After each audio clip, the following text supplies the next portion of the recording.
दोस्तों नमस्कार, MT talk show में आपका स्वागत है। जैसा कि आप जानते हैं कि मैं उत्तर प्रदेश की राजनीति पर ज़्यादा बात करता हूं और उत्तर प्रदेश की राजनीति को देखा जाए तो आज की तारीख में मीडिया में यह नरेशन फैलाया गया है कि मुख्य लड़ाई जो है वो भारतीय जनता पार्टी के एनडीए और जो है समाजवादी पार्टी लीड कर रही है इंडिया, इन दोनों गठबंधन के बीच में।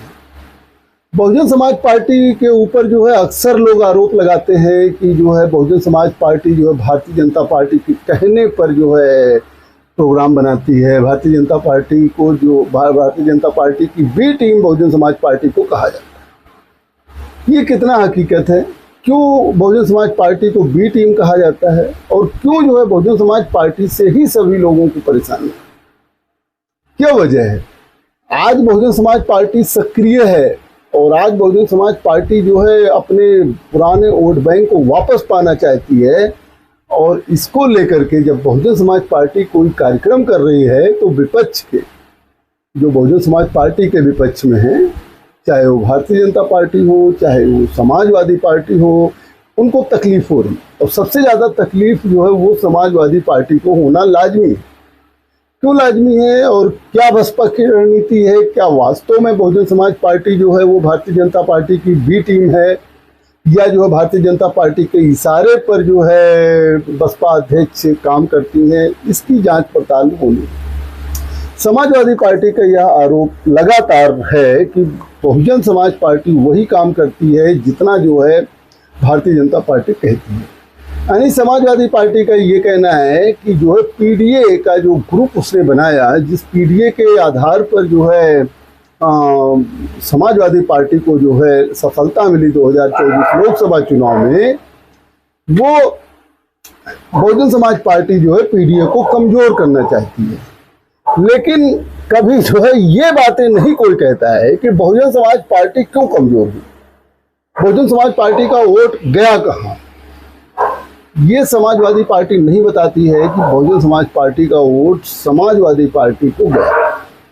समाजवादी पार्टी गठबंधन को ज़्यादा गया बनिस्बत भारतीय जनता पार्टी को। हालांकि बहुजन समाज पार्टी का वोट जरूर थोड़ा सा कम हुआ, बटा भी वोट, लेकिन सबसे बड़ा हिस्सा कहाँ गया मैं इसको आपको बताता हूँ। देखिए 2017 विधानसभा का चुनाव, आप देखिए 2017 विधानसभा चुनाव में अगर सीट की बात छोड़ दीजिए, सीट तो 312 सीटें जो है वो भारतीय जनता पार्टी ने जीता था और मात्र 47 seat, only 47 seats won by Samajwadi Party and only 19 seat in UP assembly won by Bahujan Samaj Party. But we are coming over the vote percentage. You know, Bharatiya Janata party को 2017 में 39.67% वोट मिला था। समाजवादी पार्टी को सीटें 47 मिली थी, but vote percentage was only 21.82%।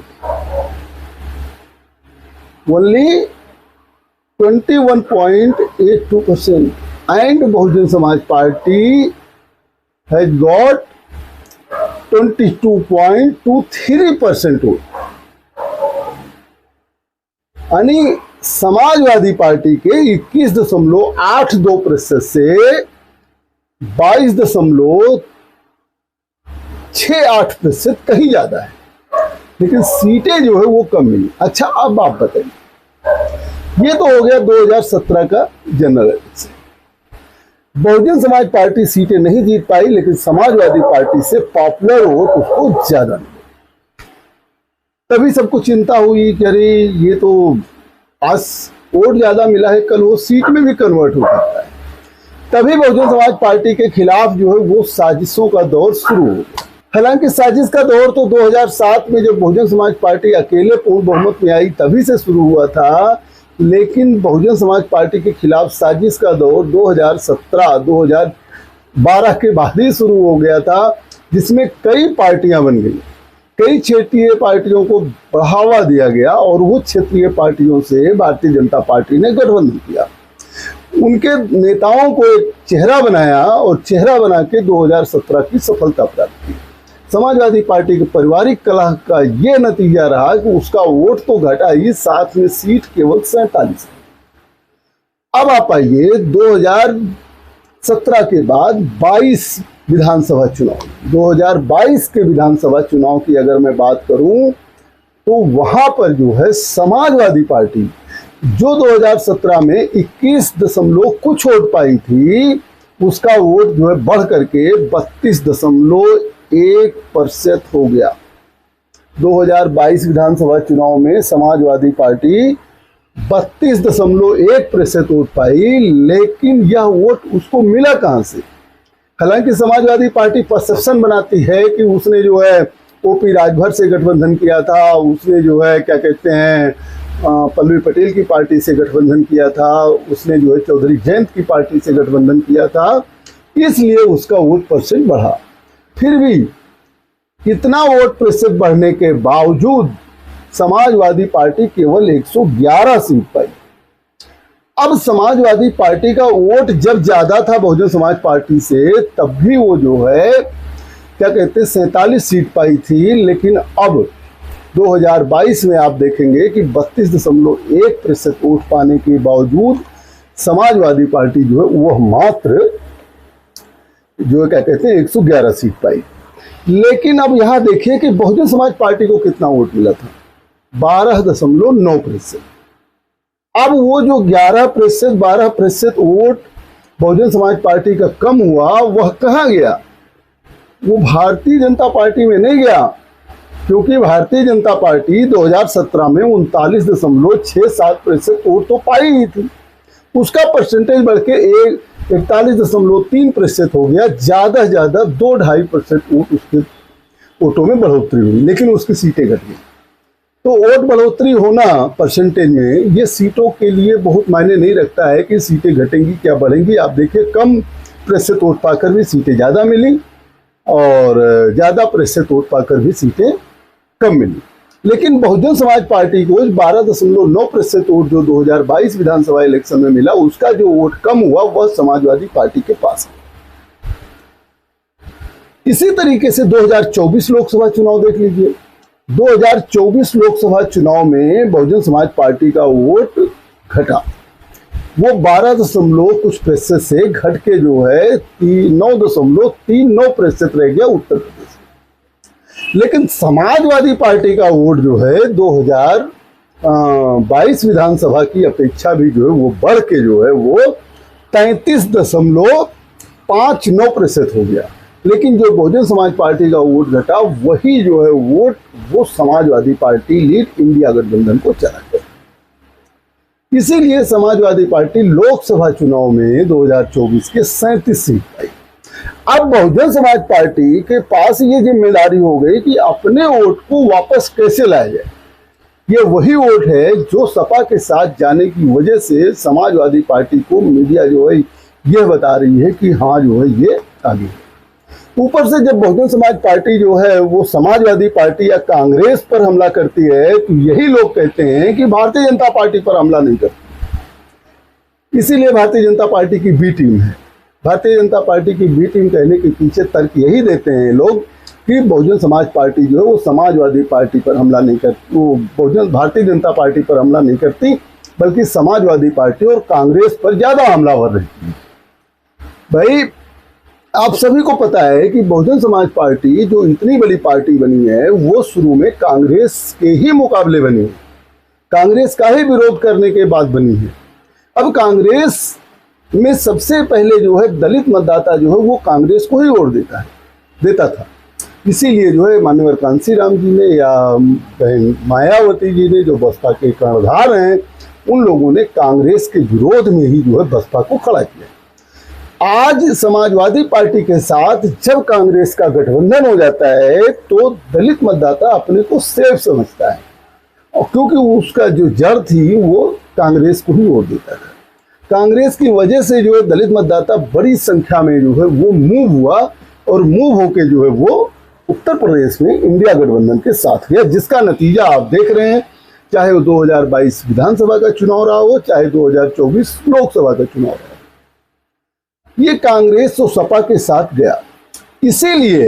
इसीलिए कांग्रेस जो है पूरे भारत में बहुजन समाज पार्टी से गठबंधन नहीं करती है, क्योंकि अगर बसपा को पूरे भारत में विकल्प मिल गया तो वो जो है क्या कहते हैं कि कांग्रेस पार्टी का जो बेस वोट दलित वोट माना जाता है, और राज्यों में मान लिया उत्तर प्रदेश में तो बसपा का बेस वोट हो गया, और राज्यों में वह जो है बसपा के साथ जुड़ सकता है। अभी हाल ही में रामदास अठवाले ने खुद ही कहा था कि दलित राजनीति की अगुवाई जो है मायावती को कर रहे हैं, क्योंकि सारे दलित पार्टियां जो हैं वो कमजोर होती जा रही हैं, उनको जो है मायावती के नेतृत्व में जो है काम करना चाहिए। ये मायावती की ताकत है। अब मायावती ने यह निर्णय लिया है कि कांसीराम के पुण्यतिथि पर जो है 9 अक्टूबर को बड़ी रैली जो है वो लखनऊ में करेंगे। मैं बता दूं, इस रैली में हर विधानसभा से 5000 लोगों के पहुंचने का टारगेट दिया गया है। 5000 लोगों का मतलब हो गया 403 जो है विधानसभाएं हैं, कम से कम लखनऊ में 20 लाख लोग पहुंचेंगे। 20 लाख लोगों की रैली कम नहीं होती है, और बसपा ही एक ऐसी पार्टी है जो इतनी बड़ी रैली जो है वो आयोजित कर सकती है। भविष्य भूतकाल में पिछले जो है जब बसपा तैयारी कर रही थी तब उसकी रैलियां इतनी बड़ी बड़ी हुई हैं कि आज तक कोई पार्टी उनकी रैली को जो है काट नहीं सकी है। 2500 लाख लोग जो है वो लखनऊ की सड़कों पर जो है पहुंचे, और इस बार बहुजन समाज पार्टी का यही मकसद है, जनता को यही जागरूक करना है कि बसपा जो है हमेशा मनवादी ताकतों के, मनवादी विचारधारा के खिलाफ चुनाव लड़ती रही। अब मनवादी विचारधारा के खिलाफ चुनाव लड़ने की वजह से भारतीय जनता पार्टी में बसपा को भरोसा है कि उसका वोट नहीं जाएगा। हालांकि भारतीय जनता पार्टी बहुत माइक्रो मैनेजमेंट करती है। माइक्रो मैनेजमेंट ये करना है कि गैर जाटो दलित समाज के नेताओं को वो बढ़ावा देती है, वो उनको टिकट देती है, और जो है इस तरीके से गैर जो है जाटो वोटों पर जो है, दलित वोटों पर जो है भाजपा की नज़र है, और उन्हीं वोटों पर, लगभग उन्हीं वोटों पर नज़र जो है वो समाजवादी पार्टी की है। इसीलिए समाजवादी पार्टी इंजीत सरोज को, प्रिया सरोज को, आर के चौधरी को, इन सबको जो है आगे बढ़ाती है। इन सबको उसने सांसद भी बनाया है, और इन सबका प्रभाव भी जो है वो गैर जाटो दलित में कम नहीं है। समाजवादी पार्टी इसी आधार पर पीडीए का गठन भी किया है, पिछड़ा दलित अल्पसंख्यक। जो पिछड़ा दलित अल्पसंख्यक में डी है यानी दलित है, वो बड़ी संख्या में बसपा से आया, और बसपा जो है अपने वोट को बचाने के लिए सपा पर हमला नहीं करेगी, कांग्रेस पर हमला नहीं करेगी, तो किस पर हमला करेगी? क्योंकि बसपा को सैद्धांतिक रूप से पता है कि मनवादी ताकतों के साथ जो है वो बसपा का वोट नहीं जाएगा, भारतीय जनता पार्टी के पास वोट नहीं जाएगा, मामूली वोट जाएगा। इसीलिए जो है चंद्रशेखर आजाद की पार्टी भी विकसित हुई। अब चंद्रशेखर आजाद की पार्टी जो है वो पश्चिमी उत्तर प्रदेश में, जाहिर सी बात है कि जिस तरीके के चंद्रशेखर आजाद बात करते हैं, आजाद समाज पार्टी के नेता, वो जो है बसपा को ही कमजोर करता है, और वो वोट भी पाते हैं। तो बहुजन समाज पार्टी ने आकाश आनंद में एक उम्मीद देखी और आकाश आनंद को राष्ट्रीय संयोजक बनाया। आकाश आनंद को 9 अक्टूबर को 20 लाख की रैली में, लगभग 20 लाख की रैली में, जो संभावित है, कितनी भीड़ आएगी ये तो देखने वाली बात होगी, 20 लाख की रैली में जो है वो जो है आकाश आनंद को रीलॉन्च किया जाए। आकाश आनंद के भी स्पीच होंगे, मायावती के भी स्पीच होंगे, लेकिन बहुजन समाज पार्टी की सत्ता परिवर्तन के लिए बहुजन समाज पार्टी को यह दिखाना है उत्तर प्रदेश में कि जो आम अवधारणा बनाई गई है कि नहीं जो है लड़ाई यहाँ पर इंडिया गठबंधन और एनडीए गठबंधन में है, उसको तोड़ के सत्ता की चाबी जो है अपने पास रखने के लिए यह एक प्रयास है। अब बहुजन समाज पार्टी को भारतीय जनता पार्टी की बी टीम कहने वाले ऐसे ही लोग हैं जिनको यह खतरा है कि भारतीय जनता पार्टी के साथ तो दलित वोट नहीं जाता है, लेकिन अगर बहुजन समाज पार्टी के साथ दलित वोट लौट आएगा तो क्या होगा, तो उनकी पार्टी का क्या होगा। कल को देखिए, एक चीज मैं बता दूं, अगर कोई भी पार्टी बहुत सालों तक सत्ता में नहीं रहती है तो उसके जाहिर सी बात है कार्यकर्ता जो है वो मूव कर जाते हैं दूसरी पार्टियों में। सत्ता पक्ष से उनके तमाम ऐसे काम होते हैं जो सत्ता पक्ष काम करवाता है, उधर चले जाते हैं। कहा जाता है कि भाई भारतीय जनता पार्टी ये तमाम तरह की योजनाएं लाती है, चाहे वो आवास योजना हो, चाहे वो अनाज योजना हो, लेकिन एक चीज ध्यान रखे, सभी लोग आजकल पढ़ लिख लिए हैं, जानते हैं कि कोई भी सरकार आएगी किसी भी कल्याणकारी योजना को बंद नहीं कर सकती, उसमें बढ़ोतरी भले कर दे। जैसे आज अगर जो है रसद भारतीय जनता पार्टी के शासन सत्ता काल में, जैसा कि भारतीय जनता पार्टी दावा करती 80 करोड़ लोगों को 5 किलो राशन देती है, तो दूसरी सरकार आएगी, हो सकता है वो 7 किलो दे दे, हो सकता है वो 10 किलो दे दे, लेकिन कोई भी और पार्टी जो है इसको चेंज नहीं कर पाएगी। इसलिए नहीं चेंज कर पाएगी कि सत्ता में आने के अगली बार फिर जो है उनको सरकार बनानी है। और बहुजन समाज पार्टी अपना घोषणा पत्र नहीं जारी करती है। बहुजन समाज पार्टी नौकरी देती, वो चाहती है कि बेरोजगारी भत्ता ना दे करके अस्थायी नौकरी दिया जाए, राशन ना दे करके अच्छी शिक्षा और जो है नौकरी दिया जाए। ये चीजें जो है लोगों को बतानी है। लेकिन आज की तारीख में एक चीज और आप जानिए, केवल एक समाज का वोट पाकर कोई भी पार्टी सरकार नहीं बना सकती है, चाहे उस समाज के करोड़ों लोग कहीं पहुंच जाए। जरूरी है कि सामाजिक समरसता हो। बहुजन समाज पार्टी ने सोशल इंजीनियरिंग करके 2007 में सत्ता पाई थी। बहुजन समाज पार्टी हमेशा सर्व समाज की पार्टी होने का दावा करती है। उसके पीछे कारण यही है कि केवल एक समाज का वोट पा करके बहुजन समाज पार्टी को भी पता है कि वो सत्ता में नहीं आ सकती है। लेकिन बहुजन समाज पार्टी यह भी जानती है कि लंबे समय तक जो सत्ता से दूर रहना ही जो है उसकी कमजोरी का कारण हुआ। ये समाजवादी पार्टी के साथ भी लगा हुआ है। समाजवादी पार्टी जब 2017 में चुनाव हारी है, बुरी तरीके से हारी है, तो उसने 2019 लोकसभा में बहुजन समाज पार्टी से गठबंधन किया था, लेकिन वह सफलता नहीं मिली। बाद में ये हुआ, बहुजन समाज पार्टी ने गठबंधन तोड़ा कि जो है सपा का वोट ट्रांसफर नहीं हुआ, बसपा का ही वोट ट्रांसफर हुआ। अब समाजवादी पार्टी फिर 2022 में किसी गठबंधन में नहीं थी, वो 6 पार्टियों से गठबंधन करके जो है चुनाव लड़ी, लेकिन उसको 126 सीटें पूरे गठबंधन में मिली, यानी कि बहुत से बहुत दूर। उत्तर प्रदेश में 403 विधानसभा सीटें हैं, जिसमें जो है कम से कम 203 सीटें जो है बहुमत के लिए जरूरी है, लेकिन बहुमत से बहुत दूर केवल 126 सीटें ही जो है समाजवादी पार्टी जीत पाई, 6 पार्टियों के साथ गठबंधन के बावजूद। तो ये बसपा को पता है कि जो आवाज की तारीख में आप देख लीजिए, ओपी राजभर भाजपा के साथ में है। इसीलिए समाजवादी पार्टी ने एक विस्तार से पीडीए बनाया और उसने गैर यादव बैकवर्ड को ढेर सारे टिकट बांटे, लोकसभा में बांटे और इस बार भी जो है विधानसभा में बांटने की उसकी योजना है। और अल्पसंख्यक समाज को कम सीटें दे करके और समाज को जो है उसने लोग विधानसभा सीटें, क्योंकि जहाँ अल्पसंख्यक समाज को सीट दी जाती है वहाँ भारतीय जनता पार्टी जो है हिंदू मुस्लिम कार्ड खेलने लगती है, और वो सीट जो है समाजवादी पार्टी गंवा देती, खासकर शहरी सीटों पर। शहरी सीटों पर समाजवादी पार्टी ने, जहाँ मुस्लिम बाहुल्य इलाका नहीं है, वहाँ पर जो है किसी दूसरे को जो है टिकट देने का मन भी बनाया है। लेकिन बहुजन समाज पार्टी जिस तरीके से 9 अक्टूबर को रैली करके फिर वापसी करने की तैयारी कर रही है, यह देखने वाली बात होगी कि उत्तर प्रदेश की सियासत में क्या बदलता है। अभी आपको बता दें, भारतीय जनता पार्टी के जितने भी सहयोगी हैं, चाहे वो डॉक्टर संजय निषाद हो, चाहे ओपी राजभर हो, चाहे अनुप्रिया पटेल हो, चाहे चौधरी जयंत हो, एक प्रेशर पॉलिटिक्स ही मान लीजिए, लेकिन जो है वो लगातार जो है अपनी ही सरकार के खिलाफ बोल रहे हैं।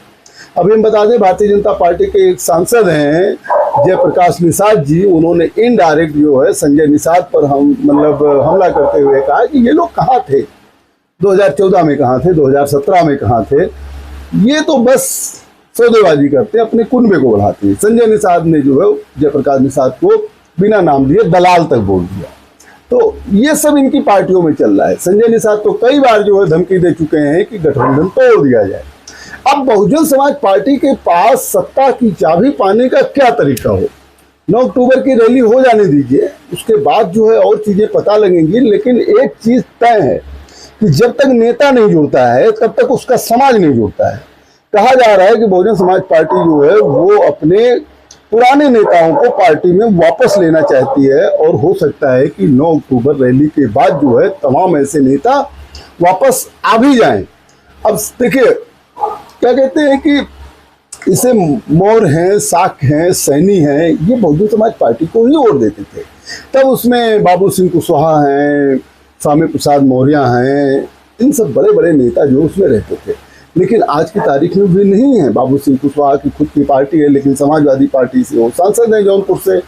इसी तरीके से क्या कहते हैं कि स्वामी प्रसाद मौर्य पहले भाजपा में गए, फिर वो सपा में गए और आज की तारीख में उन्होंने खुद जो है अपनी जनता पार्टी बना के रखी हुई है।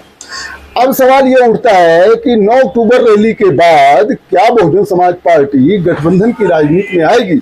क्योंकि देखिए सबसे बड़ी बात है, जो सबसे बड़ा जो है तथ्य ये है कि समाजवादी पार्टी मजबूत क्यों है? क्योंकि समाजवादी पार्टी के साथ 17% अल्पसंख्यक समाज जुड़ा हुआ है। साथ में कांग्रेस पार्टी जो राष्ट्रीय पार्टी है, जो माहौल बना देती है, और कांग्रेस पार्टी का भी जो है समाजवादी पार्टी से गठबंधन है। अब बहुजन समाज पार्टी को उत्तर प्रदेश की राजनीति में वास्तव में सत्ता की चाबी पानी है। सत्ता की चाबी दो तरीके से हो सकती है। एक तो आप किसी को हरा दीजिए, लेकिन आप किसी को हरा दीजिए, या आप इतनी सीट पा लीजिए कि आपके बगैर किसी की सरकार न बने। लेकिन किसी को हराने वाली जो रणनीति है ना, वो इंडिविजुअल प्रत्याशी वाइज तो समझ में आ जाता है, लेकिन पार्टी वाइज वो नहीं दिखता है, क्योंकि जीतने वाली पार्टी वो श्रेय नहीं देती है। सपोज करिए, अब मैं थोड़ा सा ज़्यादा इसको जनरलाइज नहीं करना चाहता, सपोज करिए कि सपा, भाजपा और बसपा का कोई कैंडिडेट इतना चुनाव लड़ रहा है कि बसपा का कैंडिडेट ना जीते, लेकिन इतना वोट पा जाए कि सपा हार जाए, तो सपा आरोप लगाएगी बसपा को जैसे हम हार गए। कहीं ऐसा हो कि भारतीय जनता पार्टी का प्रत्याशी हार जाए, तो भारतीय जनता पार्टी का प्रत्याशी ये आरोप लगाएगा कि बसपा को जीतना भी नहीं था और बसपा को जैसे हम हार गए। ये तो पर्सनल चीज़ें होंगी, ऐसे तो जो है 10, 20, 50 विधानसभाओं पर ये जो है बातें आएंगी। लेकिन पार्टी वाइज अगर पार्टी सोच ले कि फला पार्टी ना जीते फला जीते, तो उसका श्रेय पार्टी को नहीं मिलता है, क्योंकि जीतने वाला जो होता है ना, वो कभी श्रेय नहीं देता है, उसको लगता है उसके ही सारे वोट हैं। इसलिए ये जरूरी है कि आप किसी को हराने के लिए मत चुनाव लड़िए, अपने जीतने के साथ साथ लड़िए। अगर सत्ता की चाबी पाना है तो ये मत सोचिए कि हमने किसी को हरा दिया तब हमको सत्ता की चाबी मिलेगी। सत्ता की चाबी तब मिलेगी जब आपके इतने प्रतिनिधि हों कि बिना आपके किसी भी गठबंधन की सरकार ना बन पाए। और बहुजन समाज पार्टी 2007 में पूर्ण बहुमत से सरकार बनाई थी। हालांकि देखिए, जनरल देखने में लगता है कि 2027 विधानसभा चुनाव में बहुजन समाज पार्टी अभी कुछ नहीं करती हुई दिख रही है। उसके किसी भी प्रत्याशी के जीतने की संभावना अभी तक नहीं समझ में आ रही है। पर्सनल छोड़ दीजिए, अगर कोई जीत जाए तो। लेकिन बहुजन समाज पार्टी को सत्ता की चाबी चाहिए। वो सत्ता की चाबी तभी आएगी जब जो है सब समाज के नेता उससे जुड़ेंगे, और जब बहुजन समाज पार्टी गठबंधन की राजनीति में आएगी। कहा जाता है कि आकाश आनंद गठबंधन की राजनीति करना भी चाहते हैं। आगे क्या होगा मैं फिर आपको अपडेट करूंगा। देखते रहिए एमटी टॉक शो। बहुत बहुत धन्यवाद।